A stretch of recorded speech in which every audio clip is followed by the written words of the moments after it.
Well, good morning. This is your Entrepreneur News Minute for January 28th, 2025. My name's Phil Greenwood, University of Wisconsin-Madison. Let's get to it. This is an article from Forbes.com by an author named Michael Murphy. It's on leadership styles and crises. Now, why is it important that we understand leadership styles and especially your own leadership style during a crisis? It really does. Crises reveal who you are as a leader. You don't have a lot of time. You're under pressure. That's when the truth comes out about leadership style. Secondly, it matters because you have to have a style that can make rapid decisions. You don't have lots of time to analyze pros and cons. You gotta decide and put it into action. And then finally, depending on the context, the type of organization, the culture, the team, whatever you're with, that leadership style may better fit than other styles. Well, let's talk about the four styles that they refer to in the article. First off is the pragmatic leader. The pragmatic leader has high standards and an unyielding drive to meet the objectives.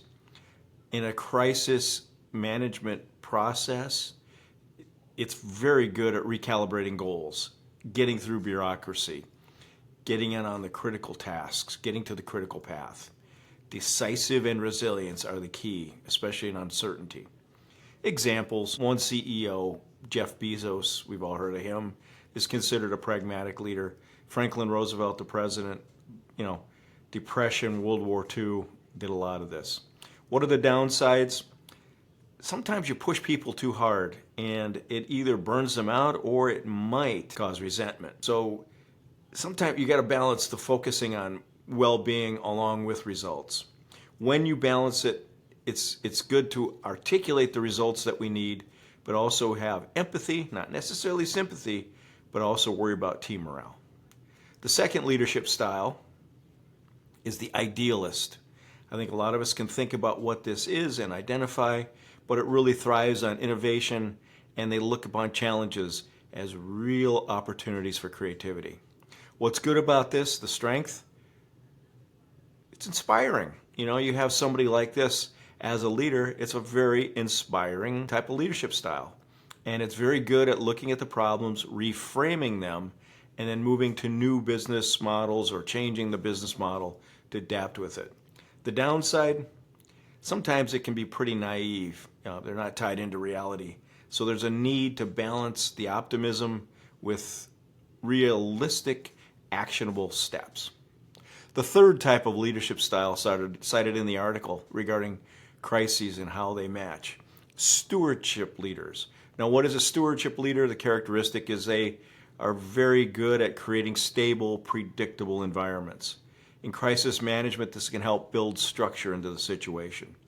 The structure leads to the strengths, which focuses on clearing processes, setting up clear response mechanisms to it, and to update, keep a feedback loop going of information on the team.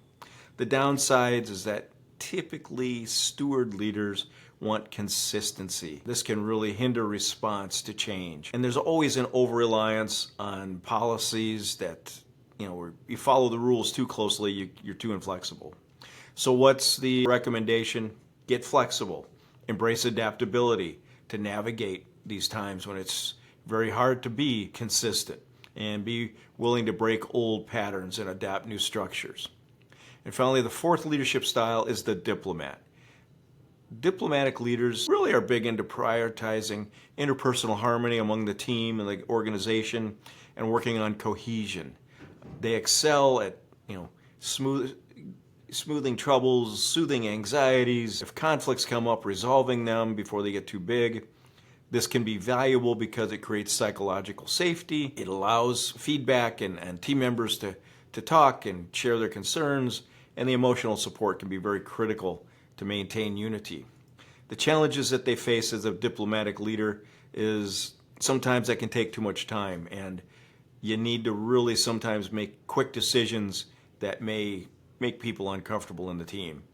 And finally, that you really need to balance empathy with decisive action, which isn't always easy to do.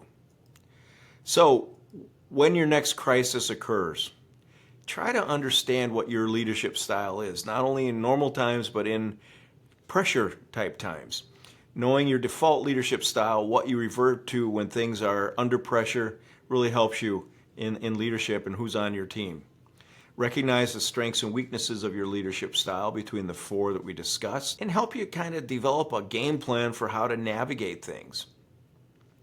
Third, you need to adapt. I mean, the context will drive the situational needs. So your leadership approach may you may have to adapt it as you go along. Fourth, if you're in charge and you're leading, you got to show confidence. Sometimes you may not be subconsciously confident, but you've got to exude that confidence to provide balance, make sure the teams are supported, and that the motivation is directed in the right way. And then finally, a lot can be learned from crises. So transform any of those disasters into opportunities. Leverage the challenges. You can turn these crises into potential real growth opportunities for not only the business, but for all the teams, the people involved. Have a great day.